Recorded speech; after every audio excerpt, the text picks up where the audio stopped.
Hiika walulluqachiisuu dargaggoota magaalaa Baatuu fi naannaa isii jiran wajjin tiiktokaroonni akkasumas keessummoonni kabajaa ustaazonni hedduun kan irratti argamanii fi kan akka ustaaz Kaliil kan magaalaa Baatuu fi olomaa guddaa kan magaalaa Baatuu Sheek Muhammad faan kan irratti argamanii fi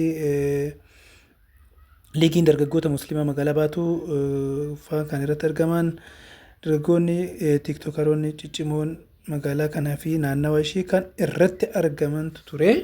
Sagantaa baay'ee bareedaa wanni irratti hin argamne hin jiru. Gosti nyaataa, gorsi, du'aayin guyyaa sooma guyyaa 15 sababeeffachuudhaan sagantaa bareedatu ture.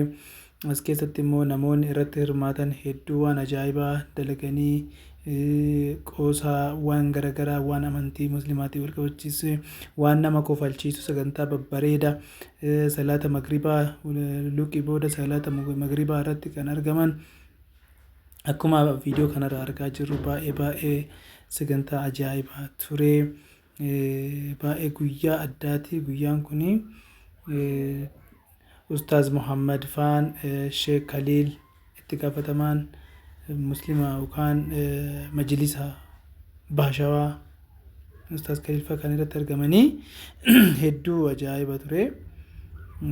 Yeroo yeroodhaan bara baraan aadaan akkanaa kun baratame waadaa wal qarqaarsaa waliin nyaachuun waliin dhuguun kun wal jaalachuun kun odoo baratamee yeroo yeroodhaan kan argaa jirtan Ustaaz Kaliil faan jiru kunoo Abdallaan jira Sultaan Sheelaqaa Sultaan Fajranii anis duuba kanaan argama.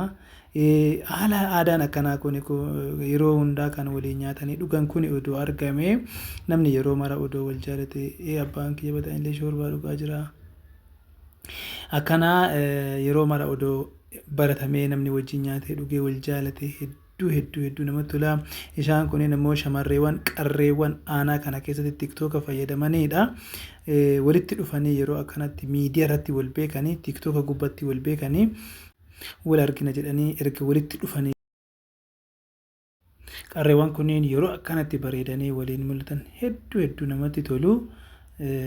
Yeroo amma warroonni biraatis aadeeffatanii wal arganii kunneen immoo qeerroowwan aanaa kana keessatti tiiktooka fayyadamanii ijoollee tiiktookaan reefuu guddataa jiranidha.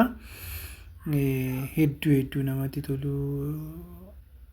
Ijoolleen akkanatti miidiyaa irratti wal beekuu qofa odoo hin taane gaafa akkanatti gadi bu'anii qaamaan wal arganii miira ajaa'ibaatu namatti dhagahama. Namoota tiiktooka gubbatti wal beekan kana walitti dhufanii amma ustaazota kunneen olomaa'ota aanaa keenya keessatti argamanidha. Kunoo isaan kunneen akka Sheelaqaa Sultaan Faasii argaa jirra, Abdallaan argaa jirra. Isaan kunneen immoo ijoollee aanaa kana keessatti hedduu shoora guddaa taphatanidha. Kanaaf yeroo maraa wal arganii akkanatti wajjin nyaatanii dhuguun kun waan argamne dhugaa ammas baratamuu qaba. Miidiyaa qofa irratti waliin wacanii waliin yanii gargar deemuun gatiin qabu. Kanaaf akka kanatti wajjin nyaatanii ammas keessa darasootatu jiranii darasaan hedduu jiranii isaan kunneenis nyaatanii gaafa kana waliin dhuganii namoota isaaniif jiran nuuf jiraatan warroota waliin jedhan rabbiin cinatti wal arganii akkanatti wajjin nyaatanii dhuguun kun dhugaa namatti tola. Qaallichis asiin kunoo asiin saamaa jira.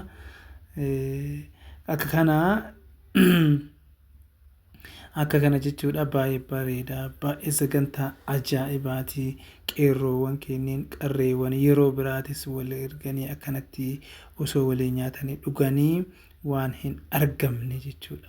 Dhugaa waan hin argamne kunoo nyaanni ittoon akkasitti foon lukkuuf akkasitti jira. Wanni hin jirre hin jiru. Gosti nyaataa gosti dhugaatii wanni as keessatti hin argamne hin jiru. Baay'ee ajaa'iba jechuudha. Hedduu waan nama gammachiisu. Ani guyyaa akkas yeroo guyyaan akkasii yeroo mara odoo naa deebi'ee hedduu kan natti toludha jechuudha. Ajaa'iba baay'ee dinqisiifadhe baay'ee ajaa'ibsiifadhe yeroo kana jechuudha. Galatoomaa.